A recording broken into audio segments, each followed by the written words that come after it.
नमस्कार, आप देख रहे हैं जनादेश। में हूं आपके साथ प्राची सिंह। खबर शुरू करने से पहले एक नजर आज की हेडलाइंस पर। पीएम मोदी का इंडिया गठबंधन पर करारा प्रहार। इंडियन मुजाहिदीन, ईस्ट इंडिया और पीएफआई से की तुलना।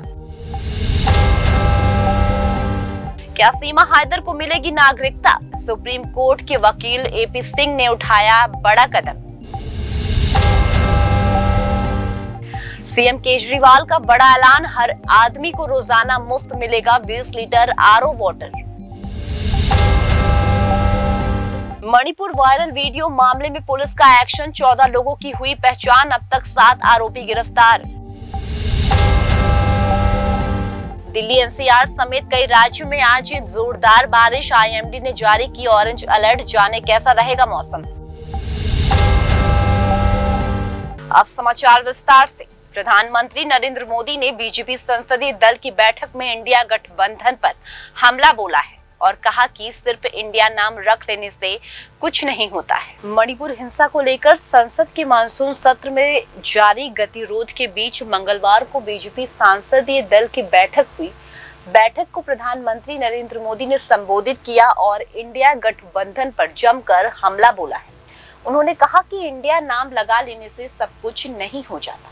इसके साथ ही पीएम मोदी ने इंडिया गठबंधन की तुलना इंडियन मुजाहिदीन, ईस्ट इंडिया और पीएमआई से की है। उन्होंने कहा कि ईस्ट इंडिया कंपनी ने भी अपने नाम में इंडिया नाम लगाया था और इंडियन मुजाहिदीन और पॉपुलर फ्रंट ऑफ इंडिया के नाम में भी इंडिया है। प्रधानमंत्री मोदी ने बैठक में विपक्ष को दिशाहीन बताते हुए कहा कि प्रधानमंत्री मोदी ने कहा कि ऐसा दिशाहीन पक्ष तो उन्होंने आज तक नहीं देखा। उन्होंने पूरे देश के गांव से मिट्टी लाकर दिल्ली में एक अमृत वन बनाने की बात भी बैठक में की है। उन्होंने अंधेरे के बाद भोर होने का जिक्र करते हुए कहा कि भोर में एनर्जी ज्यादा होती है, इसलिए सबको एकजुट होना चाहिए।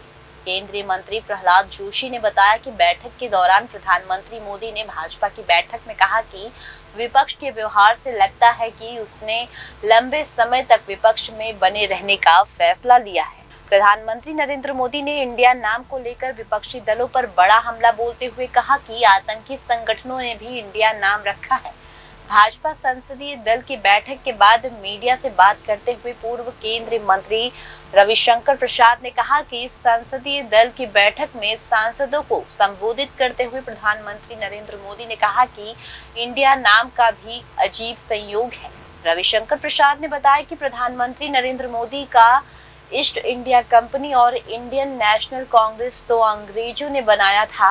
इंडियन मुजाहिदीन की स्थापना आतंकवादियों ने की थी और पॉपुलर फ्रंट ऑफ इंडिया जैसे संगठनों में भी इंडिया लगा है। निर्भया के दोषियों के केस लड़ने वाले वकील एपी सिंह ने सीमा हैदर और सचिन मीणा से मुलाकात की है और सीमा को भारत की नागरिकता दिलाने की कोशिश तेज कर दी है। अपने प्रेमी सचिन मीणा के साथ रहने के लिए नेपाल के रास्ते भारत में अवैध ढंग से घुसपैठ करने में कामयाब रही पाकिस्तानी नागरिक सीमा हैदर फंसती दिख रही हैं।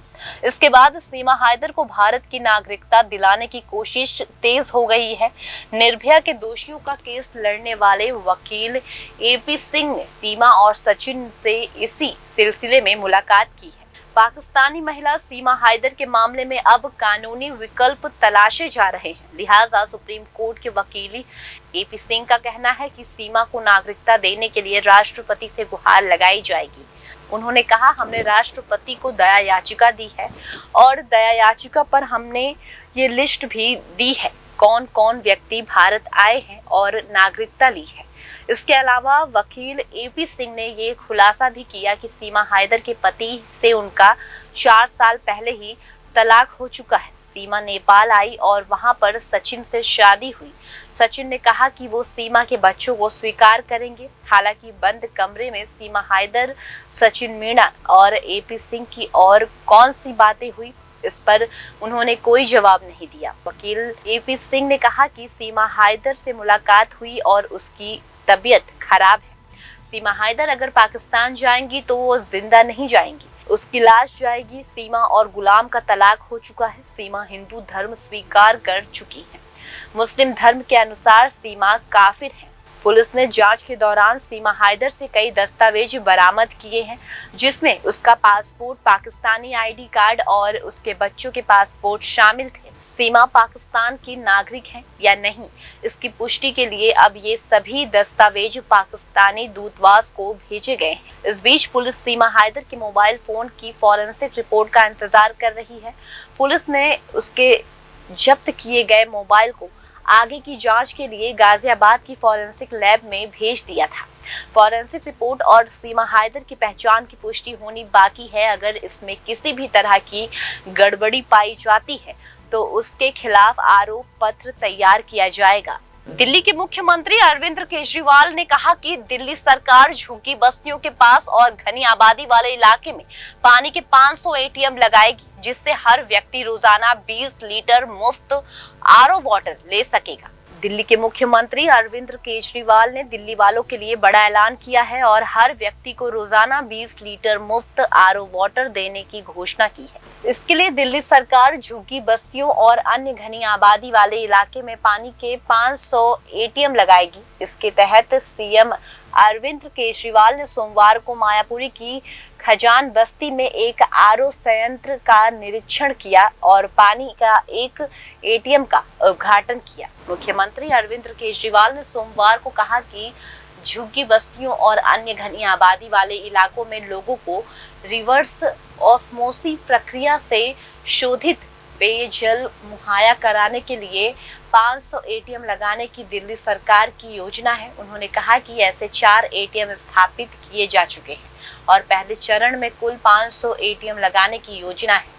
दिल्ली सरकार की इस योजना के तहत हर व्यक्ति को रोजाना 20 लीटर मुफ्त आरओ वाटर दिया जाएगा। सीएम अरविंद केजरीवाल ने बताया कि प्रत्येक व्यक्ति को जल बोर्ड की ओर से RFID रेडियो फॉरेंसिक पहचान कार्ड उपलब्ध कराया जाएगा, जिसके लिए एटीएम से प्रतिदिन 20 लीटर पानी से ले सकेंगे। मुख्यमंत्री अरविंद केजरीवाल ने बताया कि निर्धारित 20 लीटर के कोटे से अधिक पानी लेने पर 1.60 रुपए प्रति 20 लीटर की दर से शुल्क लिया जाएगा। उन्होंने ये भी कहा कि एटीएम उन झुग्गी बस्तियों के पास लगाए जाएंगे जहां पानी की पाइपलाइन नहीं है और टैंकर के माध्यम से जल पूर्ति की जाती है। सीएम अरविंद केजरीवाल ने कहा कि जैसे कि हम सब जानते हैं कि अमीर लोगों के घर में आरओ की सुविधा होती है, अब इस सुविधा के साथ दिल्ली के गरीब जनता को भी स्वच्छ जल मिल सकेगा। केजरीवाल और दिल्ली जल बोर्ड के उपाध्यक्ष एवं जल मंत्री सौरभ भारद्वाज ने आरओ संयंत्र से शोधित पानी भी पाया है। सरकारी बयान के अनुसार खजान बस्ती संयंत्र के 3000 लीटर की 2 टंकी लगाई गई है। मुख्यमंत्री अरविंद केजरीवाल ने एक ट्वीट में कहा कि दिल्ली हर घर में साफ पानी पहुंचाने के मिशन में हम पानी के एटीएम लगाने जैसे अनोखा प्रयोग कर रहे हैं। जहां भी टैंकर से पानी पहुंचाया जा रहा है वहां ये एटीएम लगाए जाएंगे। उन्होंने ये भी कहा कि दिल्ली जल बोर्ड शुकर बस्ती, कालकाजी और झड़ोडा में पानी के एटीएम स्थापित कर चुका है। परियोजनाओं के तहत विभिन्न झुग्गी बस्तियों के पास 30,000 लीटर क्षमता के 50 आरओ संयंत्र स्थापित किए जाएंगे। सीएम अरविंद केजरीवाल ने बताया कि आरओ वाटर के लिए प्रत्येक व्यक्ति को जल बोर्ड की ओर से रेडियो फॉरेंसिक पहचान कार्ड उपलब्ध कराया जाएगा। इस कार्ड से हर व्यक्ति रोजाना वाटर एटीएम से 20 लीटर पानी मुफ्त ले सकेगा। दिल्ली सरकार के मंत्री सौरभ भारद्वाज ने बताया कि खजान बस्ती के निवासियों को एटीएम से निशुल्क पानी के लिए करीब 2500 कार्ड उपलब्ध कराए जाएंगे। मणिपुर में महिलाओं के साथ हुई हैवानियत के मामले में पुलिस लगातार कार्रवाई कर रही है और 19 जुलाई को सामने आए 26 सेकंड के वीडियो से अब 14 लोगों की पहचान हुई है, जिसमें से 7 आरोपी गिरफ्तार किए गए हैं। मणिपुर में महिलाओं के साथ हुई हैवानियत के मामले पुलिस लगातार कार्रवाई कर रही है। पुलिस ने इस मामले में 14 और लोगों की पहचान कर ली है, जबकि अब तक इस मामले में 7 लोगों को गिरफ्तार किया गया है। एक और सदन में विपक्ष और केंद्र मणिपुर को लेकर आर पार के मूड में है। दूसरी तरफ मणिपुर में महिलाओं के साथ हुई हैवानियत के मामले में पुलिस लगातार कार्रवाई कर रही है। मणिपुर पुलिस ने 2 महिलाओं के यौन उत्पीड़न संबंधी वीडियो के मामले में आरोपी को गिरफ्तार करने की प्रक्रिया शुरू कर दी है। पुलिस ने 4 मई को कांगपोकपी जिले में हुई इस घटना के वायरल हुए वीडियो के संबंध में 6 लोगों को पहले ही गिरफ्तार कर चुकी है।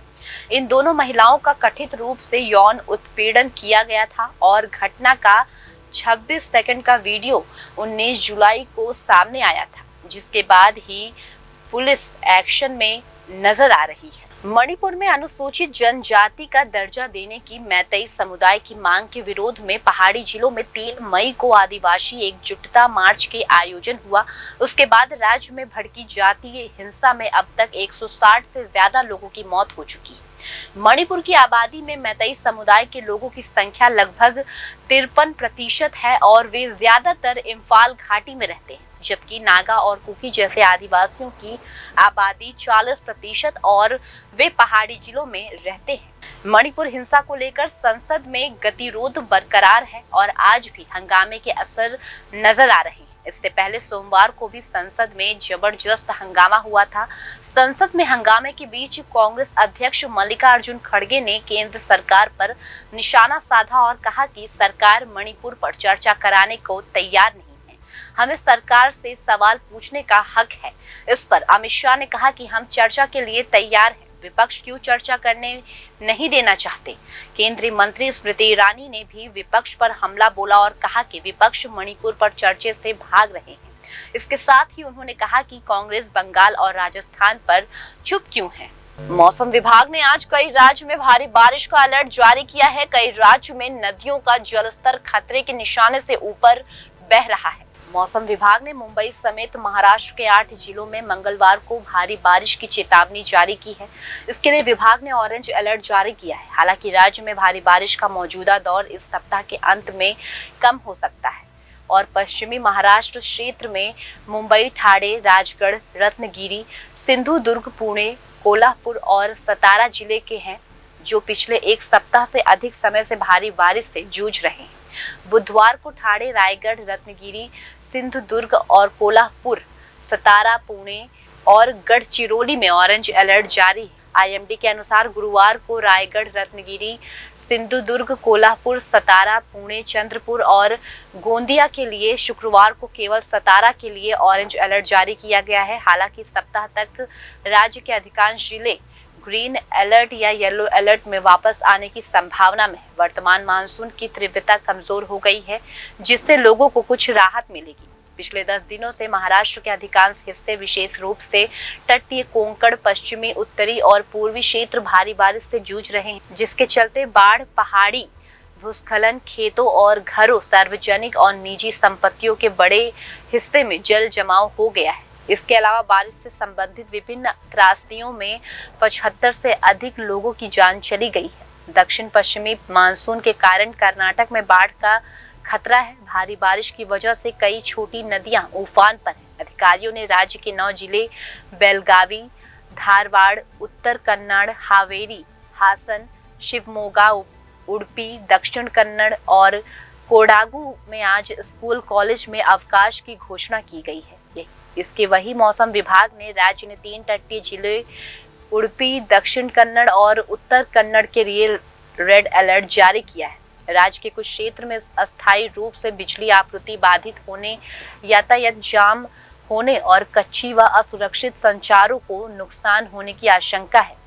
चिक्कमगलूर, कोडागू, शिवमोगा के लिए ऑरेंज अलर्ट की घोषणा की गई है, जबकि बेलगावी, हावेरी, कलबुर्गी और विजयपुर और हासन के लिए येलो अलर्ट जारी किया गया है।